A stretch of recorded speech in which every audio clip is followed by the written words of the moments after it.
Every business is unique. But the ups and downs we experience as we launch and run our businesses are pretty similar. We're Harmon Brothers, the team behind Pooping Unicorns and other weird but successful video ads you've probably seen. We help businesses grow through unforgettable video marketing, and we're no stranger to tricky situations. In fact, we embrace them. The goal of this podcast is to show how your crappy circumstances could be the golden opportunity that leads to your next success. You're watching Poop to Gold. Welcome back to From Poop to Gold. I'm Benton Crane, your co-host and the CEO of Harmon Brothers. Today I have with me Chad Collins. Welcome to the show, Chad. Hey, it's great to be here, Benton. So Chad is an entrepreneur, Guinness World Record holder, and a huge Lego fan. I almost feel like Daniel should be doing this interview because Daniel is the huge Lego fan at our office. We have Lego creations all over the office, and they either belong to Daniel or Shane. So you should fit right into the culture we've built around here. Perfect. So Chad is also the CEO of Collins Commerce, which is an event production company.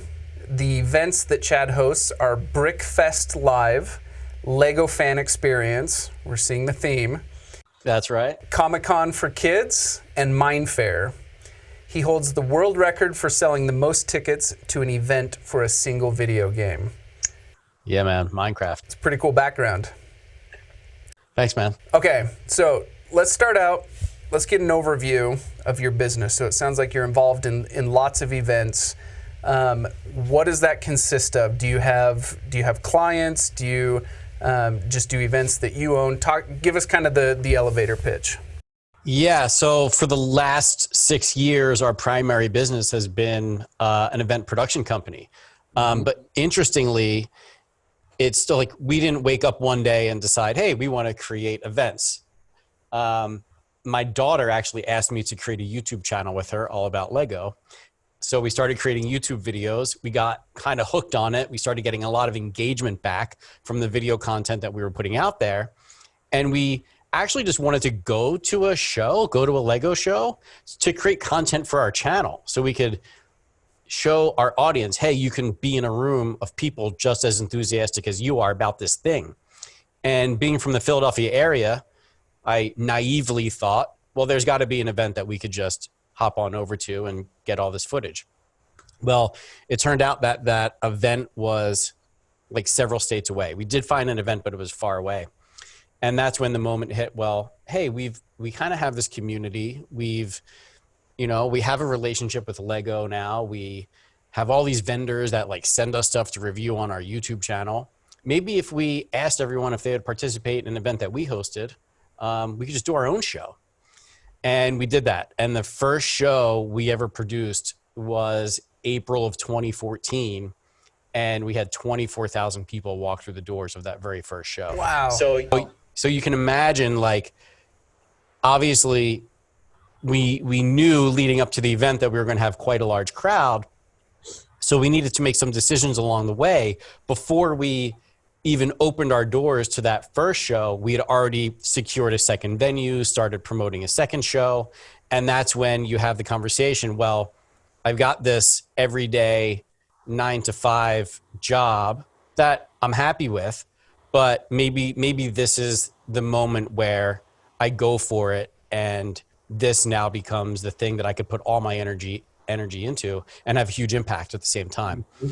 So we did that. We created Brickfest Live. The first year we had 4 or 5 events, mainly on the East Coast. In 2016, we launched 2 new shows. One was a Science and Tech Expo called Young Innovators Fair, and the second one was an event called Mind Fair. 2018 or 2019, we launched an event called Comic-Con for Kids. So to answer your question, like what is owned and what is, who we have relationships with, Brickfest Live, Comic-Con for Kids, they are productions that we own the IP to, and we promote as an independent production company. And the Minecraft event, Mind Fair, started that way. But of course, then Microsoft was like, hey, like, who are you guys? What are you doing over there with Minecraft and Mind Fair? and we ended up forming a licensing agreement with them. So we ran that show for 3 years under license from Microsoft, which was a great relationship. And that's, as you mentioned, set world records for attendance for events for single video games. So from 2014 to present day, we've run over 100 shows nationwide. We've had over 1 million people, ticket holders, walk through our doors, and our customer is mom, right? Mom is going to buy tickets for our shows to bring her kids to, so they could have a great family experience. If you had to describe the why behind your business, how would you describe it? Man, it comes down to family at the end of the day. Family and personal experience. When we started like the Lego events, I knew, like, I deeply, maybe like Daniel thinks about it, like I was deep into Lego as a kid, and I attribute a lot to the way like my brain works to how I've been problem solving all along the way. Like, as an engineer for Lockheed Martin, I was like, okay, like all the engineering things that I was doing, I always in the back of my mind, I was like, it's kind of like Lego. And I was like doing the more advanced Lego sets, just like, kind of layering on. And so then when my daughter got into it, and she was only 7 years old when we started the YouTube, like I was like, oh, this is so important, because I know how important it was for me, because I'm solving problems later in life, and I'm attributing it back to this toy that I played with when I was her age. And so that's why we dove deep into YouTube. Then once you start to get community engagement, it becomes infectious. But it's digital, right? You don't know. You see the numbers on the screen, but you don't have that person-to-person interaction. So while you can share your enthusiasm, as everyone knows, it's next level when you could be in the same room as the person that shares that enthusiasm with you. It's like going to a rock concert and everyone's cheering and singing all the words along, and that energy you can only get at the concert, not while you're listening on the radio in your car.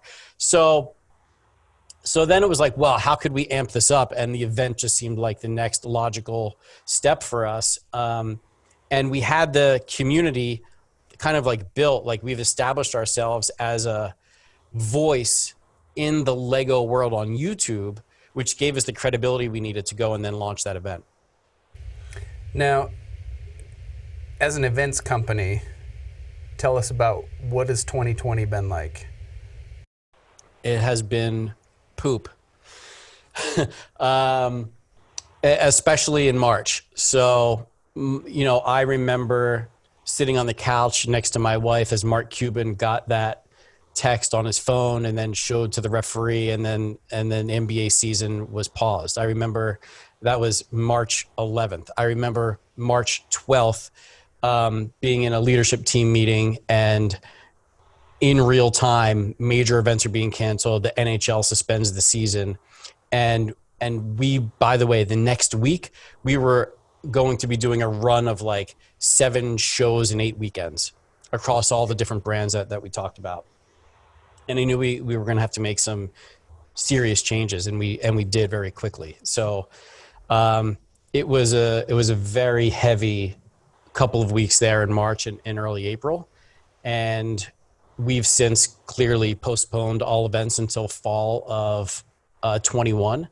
But from an event production company standpoint, and from the size of our company and the revenues, et cetera, obviously we were one of the first industries to be impacted by this, and we're going to be one of the last industries to come back. And we're at this point taking our cues from the large events that are out there, sporting events and concerts. Our events attract 8,000 to 20,000 attendees a weekend, which is similar to any major professional sports event. So when they're able to have fans in the stands, we know that's going to give us the green light, and when we're going to be able to produce our shows the way we've done in the past. Now, it's interesting because on the Poop to Gold podcast, we're usually talking about poop moments that have passed. Yeah, that have led to gold. And, just looking into the future, I suspect that, fast forward a year or 2 or 3, and you'll probably be looking back at this poop moment and identifying all the gold that came from it. But since you're in it right now, I want to dive into this just a little bit. Let's go. To talk to us about what are the emotions that you were feeling on March 12th or March 13th or whatever date it was that you realized I have 7 shows in 7 weeks and not a single one of them is going to happen. I have to postpone all of these shows. I've got to deal with all the blowback, all the ramifications of that. I still have costs. It's going to impact my revenue. What are you feeling? What's the emotion that's going inside of you at that point? Well, you're giving me chills just putting me back in that space. The Friday the 13th, Friday the 13th was the last day for a lot of employees in our company. The 12th, I had to stand in front of our production company that was preparing to get on a plane to go to Minneapolis to produce a show and tell them that we were suspending business operations. So my message about that, and I'll get into specifically what I felt, but there are so many people that, want that responsibility, right? So, you could talk about the Peter Parker principle, right? They want their responsibility. They want to build a big company. They want to provide for lots of families, and we were doing it. And to then be thrown this curveball, which is completely out of your control, and be able to deal with it and handle it and be the deliverer of bad news to all of these people that A, you've created a home for, but B, have run the business that you've created, was the most tough pill to swallow, and probably the most tough pill any of us entrepreneurs that are going through this thing that it's impacted like our businesses have had to swallow. How many people are we talking about here? That you have like 23, 24 people. It's brutal. Brutal. Absolutely brutal. In my career, I've had to fire just a small handful of people. And I think every single one of those was a horrific experience that kept me up at night. The anguish that you feel about upending somebody's life like that and impacting their ability to feed their families, it's excruciating. And you had to do that times 23. Yeah, and so I did it, stood up in front of everyone, delivered the news, and beelined to my office so I could cry by myself, literally. And hearing the howls in the halls of our HQ where our staff they were breaking down right about their it. lives were just turned upside down, in an instant. Mm-hmm. And it's interesting because if you think about it now, when you look back on it, you're like, well, of course. I mean, you can't have shows, right? Of course, there's social distancing. This is social distancing didn't exist at this moment. That's right. That phrase didn't exist. People weren't wearing masks all the time outside, or outside or indoors or whatever, right? You couldn't get PPE. PPE wasn't even a thing. This was immediately because we felt it first. So the shock and all that was deep. The other way it impacted me, and I actually wrote a post about this on my personal Facebook page a couple of weeks after it. I'm still kind of digesting what had happened. And I wrote a piece called Confessions of an Entrepreneur. And I put it on my Facebook, my personal Facebook page, kind of going through the grief of everything that has happened. But also at the end of that post was, there's got to be something great that comes out of this. And the true bred entrepreneur sees this as a way where they could refine their skills, where they can, yes, there's going to be this pause, but it gives us an opportunity to dust off some old projects that we wanted to work on that we never had the time to because we're busy running our everyday businesses. So there's a huge opportunity for a lot of entrepreneurs out there at this time too, that was really hard for some people to see because of all the negativity and uncertainty that's out there, that still is in a big way. So that's kind of one way that I coped with it, was as entrepreneurs and those that have thriving businesses, it's so easy to share our wins, right? It's like, here's a video that got 1 billion views, right? Or here's our event being featured on the local media, right, on the local TV, and here's this article in a newspaper, and here's the Guinness World Record, right? It's so easy and fun and thrilling to share that because it inspires others and it makes you feel good at the same time.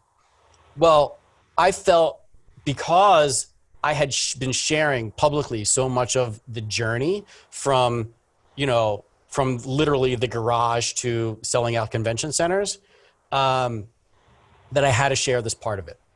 I had to share look, it's been really awesome for a while. This is the opposite of that. This happens too. And I think it was the most engagement I've ever seen on any one of my posts on my personal Facebook page ever. Because it was as raw as it gets kind of a post.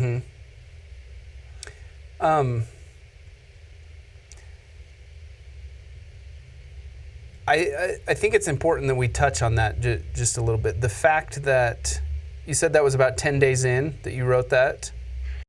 Yeah. It was like a week or two post. Yep. So I think that highlights an important attribute that entrepreneurs need to cultivate. And that's this attribute of adaptability.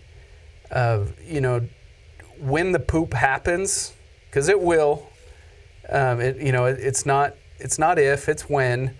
And when it happens, it's going to be painful. It's going to hurt. We're going to feel it. It's going to stretch us in ways that we didn't know we could be stretched. But then we kind of have a choice. And in that choice, we can choose to, wallow in our despair and shrink, if you will, or we can step back and we can adapt. And that adaptability of recognizing that, things have changed, the world has changed, circumstances have changed, now what? So I love that you highlighted that, and that, within just a few short days of having your life upended and having your employees upended, you're already thinking in terms of adaptability. So now that you've had, a short few months to work on, adapting, can you talk to us a little bit about where your mind and your efforts have gone since then? Yeah. So the first thing I did was I looked back at what has been the biggest needle mover for us in our business over the last 24 and 36 months. My first instinct was, how can I help other businesses? So, because I knew the event space, it's going to be a while, right? We still don't know when things are going to come back. So it was like, how can I help other businesses? What have we been doing in our business that's really moved the needle for us? And what I discovered, and I knew this, but what I was able to back up with data now, is that text message marketing specifically resulted in 80% of the ticket sales that we sold ourselves, right? Which is huge. And we adopted text message marketing early, and I knew we were doing it differently than most other businesses, and we were really aggressive with it. So my first thought was, how can I educate a bunch of businesses all at the same time and get them to implement text message marketing in their business? So what I did is I asked a whole bunch of marketers that I knew, because I studied marketing. I studied online marketing, direct response marketing, and made a lot of friends throughout the years. So I had this part of my Rolodex, and it's like, hey, have you used text message marketing in your business? What do you think about it? Can you come on and talk about it with me? And through those early conversations, they then introduced me, say, hey, you have to talk to this person, or you have to talk to the company that runs this text messaging platform. And we got 14, 15 people, and I hosted a text message marketing summit digitally, and we got 1,200 people to sign up to watch that. So I was like, all right, I will start to build other audiences, because we built this audience of Lego fanatics, right? and we were able to deliver them with a Lego event that exploded into a nationwide touring Lego fan experience. Well, all right, can I build an audience and help other businesses that are really struggling right now implement strategies and tactics that are going to help them grow or help them sell more of their stuff or help them have a bigger impact? I leaned into that and just started communicating more with all my marketing buddies. And so we did that. We did the text message summit in April. And then we just did the marketing on demand summit. And we're launching a podcast here, September 14th. So depending on when you're watching this, September 14th, the marketing on demand show is live. And we'll continue to build and nurture this audience. And here's the important thing here. Without the sale, without like the sale in mind, because I think there are so many folks out there that specifically want to get into the marketing education space, and they immediately want to run you through a process that's going to result in, well, get on my webinar and buy the $2,000 or $5,000 program that I have, et cetera. And they start with that instead of starting with, let me just like talk to the coolest people I know about marketing and deliver free value, free content without the thought of, well, how can I then monetize this? Right. And so I'm in community building mode as we speak. And will there be a service offering down the line? Will I talk about someone else's product now and again? Probably. But that's not my focus, not even remotely close to my focus right now. It's just get content out there, expand my universe of people that I'm talking with, and just put great content that's actionable out there into the world, and people can use it, and we can become friends, we can get to know each other. And when the time is right for there to be a program or an event, because I'm an events guy, so my thought is like, hey, how could I bring everyone together, right? When the time's right, that kind of stuff will happen. And I believe the opportunity will present itself instead of me trying to find what the opportunity is. Love it. If you had to identify 3 pieces of advice that you would give to entrepreneurs, what would those 3 pieces be? Boy, I think you have to know yourself, for one. The more you can look inside yourself, understand what your strengths are, and be okay with the stuff that you're not strong at is number 1. Like make a list. Like, I'm great at this, I'm not great at this, right? And then surround yourself with people who are great where you're not.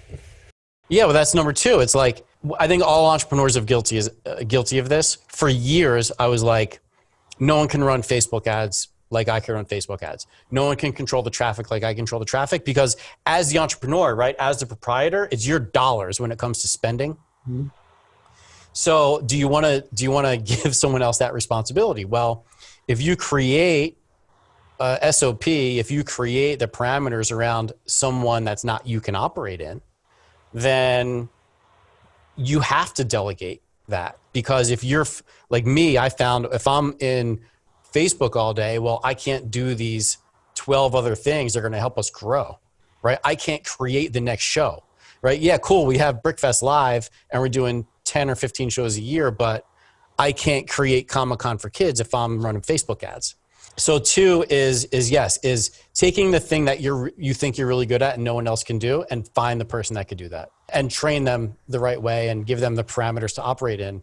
It will set you free and let you grow the business exponentially. So that's number 2. And then make sure your T's and C's are in order. By that I'm talking about like terms and conditions, like all like the junk that you really don't want to think about, like all the legalese stuff that you don't want to think about when you're signing a contract with a service provider. Like, there's so many people that it's just like they get the agreement and right, they just think that, okay, it's fine, like I'm going to sign it. But when stuff goes sideways, what do you go back to? You go back to those legal documents that you signed that you just thought that you just clicked a button and everything was going to be fine.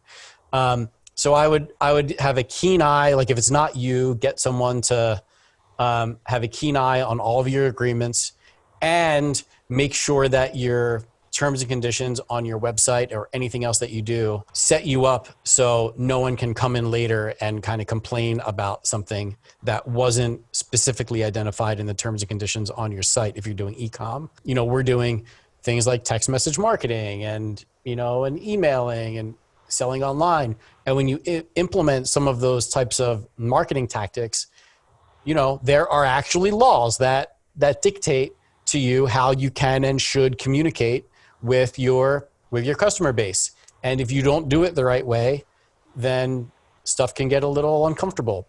Mm-hmm. So my third piece of advice is if you're a marketer and you're out there and you're emailing and you're texting and you're doing all these things, just make sure that you have the right disclosures and that you have your terms and conditions and your privacy policies all up to snuff. Yeah, it's interesting. As a young entrepreneur early on, I thought any money spent on an attorney was just money flushed down the toilet. Those were some of the most painful expenditures early on, but I don't see it that way anymore. Now those are expenses that I'm happy to incur because it means I'm protecting myself and protecting the business. It saves you in the long run. Yeah, absolutely. And quite frankly, for me, reading contracts is worse than going to the dentist. Like I hate legalese so bad, it just sucks my soul. And so having a trusted attorney who I can delegate that to, and he can tell me, hey, this contract is okay for you to sign. I've looked over it. It's in your best interest. Versus, hey, there's some stuff in here that you need to be aware of. Worth every penny. Yeah. Where can our audience stay in touch with you? So the best thing right now is text the word, see back to texting, text the word show to 90851. And we'll get you information on the Marketing on Demand show and how you can follow me on Instagram at chadcollins.me. Or you could check out chadevancollins.com. You'll be able to see all the projects that I'm working on. That's the best way. Text show to 90851. 90851. Text the word show. Awesome. So you're about to launch your podcast, Marketing on Demand show. So by the time this episode goes live, your podcast will be live. And so our listeners can check you out there as well. Yeah. Please check it out. Again, it's, it's part stories and lessons learned, marketing stories and lessons learned from my entrepreneurial journey, right? And even things that have happened in different parts of my life that have led me to make the decisions that I've made to create our event production company, and bringing on guests like you to share their knowledge. So 2 episodes a week, one will be solo, one will be with a guest. And it's just going to be a lot of fun to put this stuff out there for you guys. Awesome. Exciting times. Well, Chad, thanks for coming on. Thanks for sharing your story. Really appreciate it.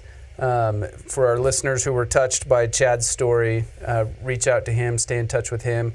And of course, if you want to know more about our creative culture and how we've created it at Harmon Brothers, you can check out our book, From Poop to Gold.